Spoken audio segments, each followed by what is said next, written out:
जैसे नीतीश कुमार के लिए अभी कुछ महीना पहले आकर यही अमित शाह ने मंच से खड़े होकर कहा कि बिहार की जनता, एक एक आदमी सुन लीजिए, चुनाव से पहले या बाद किसी भी हालत में नीतीश कुमार को वापस नहीं लिया जाएगा। इनके लिए भाजपा के दरवाजे हमेशा के लिए बंद। वही अमित शाह जो इतनी बड़ी बड़ी बात बोलते हैं, ये लोग दावा करते हैं हम 400 सीट जीतेंगे। नीतीश कुमार जैसा आदमी जो कि बिहार में रहने वाला साधारण राजनीतिक समझ रखने वाला आदमी भी जानता है कि नीतीश कुमार के राजनीतिक वजूद बिहार में अब कोई बहुत मजबूत नहीं है। ये उनके राजनीति का अंतिम दौर है। लेकिन अगर वो भी वापस आ रहे हैं तो भाजपा को उसको मानने स्वीकार करने में कोई दिक्कत नहीं है। तो ये इसकी वजह यह है कि बिहार की राजनीतिक भूमि को भाजपा इतना आसान मानती नहीं है। चाहे वो चिराग हो, उपेंद्र कुशवाहा हो, मांझी हो, नीतीश हो, चाहते हैं कि जितने लोगों को साथ में रखे ताकि ये खतरा ना हो कि कहीं 40 में 2-4-5 सीट का नुकसान हो जाए। और दूसरा, ये बिहार के लोगों का दुर्भाग्य रहा है कि ये 40 सीट जो है इसके लालच ने बिहार को बर्बाद कर दिया। विश्व के स्तर पर अफ्रीका के बारे में एक बात कही जाती है कि अफ्रीका के जिन देशों में बहुत ज्यादा खनिज है वहां पर सबसे ज्यादा गरीबी है। उसको मिनरल कर्स कहा जाता है क्योंकि वहां इतना खनिज है कि उसी को लूटने के लिए, उससे कमाने के लिए दुनिया भर के लोग जाकर वहां लूटपाट मचाते हैं। उसी तरह बिहार की हालत है। बिहार से 40 सांसद जीत कर जाता रहे, उसके लिए राष्ट्रीय दल, पहले कांग्रेस और अब भाजपा, ये कुछ भी करने को तैयार है। आपने देखा कांग्रेस का जब शासन था, इसी कांग्रेस ने बिहार को लालू जी के हवाले करके छोड़ दिया। उनको ऐसा नहीं कि मालूम नहीं है कि बिहार में कितना बड़ा जंगल राज लालू जी के टाइम में था। ऐसा तो नहीं मालूम है कि लालू, उनको कांग्रेस को पता नहीं था कि बिहार सबसे गरीब और पिछड़ा राज्य था। मनमोहन सिंह जी इतने बड़े इकोनॉमिस्ट थे, उनको ये पता नहीं था कि बिहार में कितनी परेशानी बदहाली है।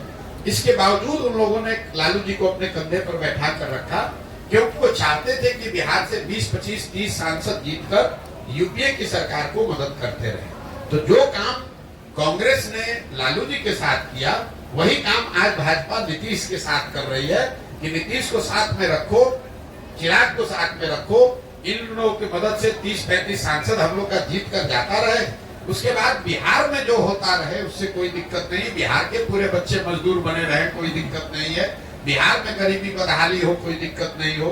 बिहार के बच्चे जब गुजरात जाए तो उसको बिहारी कहकर उसका मजाक उड़ाए, गाली दे, लेकिन बिहार से 35-40 सांसद हम लोग का जीत कर जाता रहे। ये जो सोच है, ये जो लालच है, यही इन चीजों को कराता है।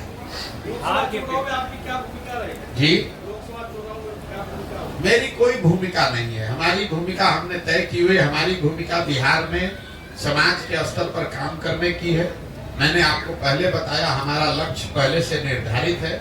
इन 3 उद्देश्यों के लिए ही आने वाले समय में 1 बरस लगे, 10 बरस लगे, मुझे कोई जल्दी नहीं है, मुझे कोई चुनाव से मतलब नहीं है। जब दल बन जाएगा, पूरे राज्य में हम पदयात्रा कर लें, लोगों से बात कर लें, यहाँ के सुधार की योजना बना लें, दल बन जाए, उसके बाद चाहे मुखिया का चुनाव होगा कि लोकसभा का चुनाव, सब चुनाव लड़ेंगे। ऐसा नहीं है कि हम चुनाव लड़ना भूल गए, लेकिन हमने अपने 10-15 साल के अनुभव के आधार पर ये पाया कि सिर्फ चुनाव जीतने से, दलों को जिताने से आप समाज को बदल नहीं सकते। हम जनसुराज में क्या कर रहे हैं, कर पाएंगे तो बात की बात है। 2015 में तो हमने महागठबंधन के साथ बिहार जीत लिया था। 7 निश्चय का कार्यक्रम भी मैंने बनवाया, बिहार विकास मिशन की परिकल्पना भी बनवाई, लेकिन उससे बिहार नहीं सुधरा। कई राज्यों में हमने सरकार बनाने में अपना कंधा लगाया है, लेकिन हम ये दावा नहीं कर सकते हैं कि उन राज्यों में अच्छी सरकार चल रही है। इसलिए मैंने उस काम को छोड़ दिया और अब तय किया है कि नहीं, अगर भगवान ने मुझे कुछ शक्ति, बुद्धि, साधन, व्यवस्था दिया है तो मुझे इस शक्ति का, मुझे इस बुद्धि का प्रयोग समाज के बेहतरी के लिए करना है, दल और नेताओं के बेहतरी के लिए नहीं करना है। काम हम वही कर रहे हैं जो पहले कर रहे थे। ये आपको लग रहा है कि हम कोई काम छोड़ दिए, पहले हम यही काम दल और नेता के लिए कर रहे थे। उनको बता रहे थे कि आप अपने दल का संगठन कैसे मजबूत कीजिए, अपने आप को संगठित कैसे कीजिए, प्रत्याशियों का चुनाव कैसे कीजिए, किन मुद्दों पर प्रचार कीजिए, किन मुद्दों पर जनता को आश्वासन दीजिए। वही काम आज भी कर रहे हैं। फर्क बस इतना है कि पहले ये दल और नेता के लिए कर रहे थे, अब ये बिहार की जनता के लिए कर रहे हैं। तो चूंकि संख्या बड़ी है इसलिए आपको लग रहा है तो बड़ा केओटिक है, लेकिन काम यही कर रहे हैं, जाकर गांव-गांव लोगों को बता रहे हैं कि आप अपने बीच से कैसे लोगों को चुनकर निकाल सकते हैं, कैसे संगठित हो सकते हैं, कैसे अपने बच्चों के लिए एक नई व्यवस्था बना सकते हैं। और वो करने में मैं या जन स्वराज आपकी मदद करेंगे, सहयोग करेंगे, सलाह देंगे, आपका हाथ पकड़ के आपको बढ़ाएंगे। आप आइए साथ में मिलकर ये व्यवस्था बनाएंगे। 75% जो आरक्षण नीतीश जी के द्वारा दिया गया, इस आरक्षण को आप किस नजरिए से देखते हैं, इससे क्या लाभ? देखिए ऐसा है, आरक्षण को लेकर इस देश में को बनाने वाले लोगों ने संविधान में एक व्यवस्था बनाई। उन्होंने ये अध्ययन करके अपनी सामाजिक राजनीतिक समझ के आधार पर ये तय किया कि समाज के वो वर्ग जो सदियों से शिक्षा या सामाजिक कारणों से पीछे रह गए, उनको प्रोएक्टिवली मदद करके आगे बढ़ाया जाए। उसमें एक समय सीमा भी तय की गई कि कितने वर्ष तक ये आरक्षण रहेगा, लेकिन उसमें ये भी तय किया गया कि ये मानकर ये किया गया कि उतने दिन में वो जो समाज के पिछड़े वर्ग है वो सामान्य वर्ग के बराबर हो जाएंगे। तो आरक्षण बना रहना चाहिए, बिल्कुल इसके पक्ष में है। तब तक बना रहना चाहिए जब तक वो वर्ग जो जिनको वंचित या पिछड़ा माना जा रहा है वो सामान्य वर्गों के बराबर न हो जाए, शैक्षणिक, सामाजिक और आर्थिक नजरिए से। तीसरा आपने कहा कि जो आरक्षण बढ़ाया घटाया, ये तो लालू नीतीश जैसे जो नेता हैं आरक्षण का विशुद्ध प्रयोग अपने राजनीतिक हित के लिए करते हैं। मैं आपको एक आंकड़ा दे देता हूं, बिहार में टोटल लोग जो सरकारी नौकरी में हैं, चपरासी से लेकर मुख्य सचिव तक, कॉन्ट्रेक्चुअल एम्प्लॉय भी अगर जोड़ दीजिएगा तो टोटल 1.57% लोग ही सरकारी नौकरियों में हैं। इसको याद रखिए, 13 करोड़ की आबादी है जिसमें करीब करीब 1.5% लोग सरकारी नौकरी में हैं।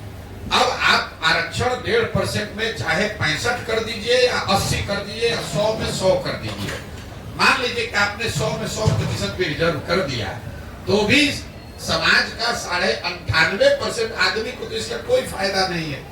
यही वजह है कि आप देख रहे हैं कि सरकारी नौकरियों में आरक्षण के प्रावधान के बावजूद जो अभी जातीय जनगणना हुआ उसमें क्या निकल के आया कि जो जातियां, जो समाज आज से 30 साल पहले सबसे पीछे थे, आज भी वो वहीं के वहीं खड़े हैं। उनका सुधार सिर्फ नौकरियों में आरक्षण से नहीं होगा, जब तक आप उनके बच्चों को पढ़ने की व्यवस्था नहीं करेंगे, जब तक आप उनको खेती के लिए जमीन नहीं देंगे, जब तक आप उनको रोजी रोजगार के लिए पैसा पूंजी नहीं देंगे, तब तक सिर्फ सरकारी नौकरियों में आरक्षण को फेर बदल करके आप समाज के बड़े वर्ग को नारा उससे लगवा सकते हैं, उसका वोट ले सकते हैं, लेकिन उसका भला नहीं कर सकते। मैं हमेशा कहता हूं कि लालू जी ने सामाजिक न्याय के नाम पर जो काम किया है, गरीबों को, वंचितों को आवाज दिया, ऐसा उनका दावा है और इस बात के लिए लालू जी का सम्मान होना चाहिए। मैं रोज मन से कहता हूं कि लालू जी का इस बात के लिए सम्मान होना चाहिए कि लालू जी के प्रयास से समाज के कई समाज वर्गों को आवाज मिली, सम्मान मिला, हिम्मत मिला, बल मिला। लेकिन लालू जी ने जिन वर्गों को बल दिया, आवाज दिया, उन वर्गों के बच्चों के शिक्षा की व्यवस्था नहीं की, उन वर्गों के लोगों को उन्होंने जमीन नहीं दिया, उन वर्गों के लोग बिजनेस व्यापार कर सके इसके लिए पैसा पूंजी नहीं दिया। ये क्यों नहीं किया? इसलिए कि इन समाज के लोग आवाज पाकर उनके पक्ष में आवाज लगाएं, डंडा लेकर खड़ा हो, उनका झंडा लेकर घूमे, लेकिन अपने बच्चों के लिए कभी कुछ न पा पाए। जीवन भर लालू जी और उनके बच्चों के लिए आवाज लगाते रहे, उनके लिए नारा लगाते रहे। तो ये सामाजिक न्याय का एक पहलू है जिसको आपको हमको समझना है, जहां सामाजिक न्याय में सामाजिक स्वतंत्रता और जो बोल बताते हैं कि हमने आपको आवाज दे दिया, उस बात को काटने की जरूरत नहीं है। लेकिन लालू जी ने किसी वंचित समाज के गांव में, किसी महादलित परिवार के गांव में, पंचायत में स्कूल की व्यवस्था नहीं की। इस पूरे राज्य में लालू जी ने कभी भूमि सुधार की चर्चा नहीं की। इस पूरे राज्य में लालू जी ने कभी कोई ऐसी व्यवस्था नहीं की कि बैंकों से इन गरीब वंचित समाज के लोगों को सस्ते दर पर ऋण मिले ताकि वो रोजी रोजगार कर सके। इसके दो ही वजह हो सकते हैं, या तो लालू जी की इसकी समझ नहीं थी, या फिर लालू जी की राजनीतिक चातुर्यता इतनी है कि इन समाज को आवाज तो दो, लेकिन इनको पढ़ाई मत दो, इनको शिक्षा मत, इनको जमीन मत दो, इनको रोजगार मत दो, ताकि ये जीवन भर भीड़ बनकर मेरा और मेरे बच्चों का झंडा लेकर घूमते रहे, हम राजा बने रहे और ये सब हमारा जय जयकार करने वाली जनता बनी रहे। आगामी लोकसभा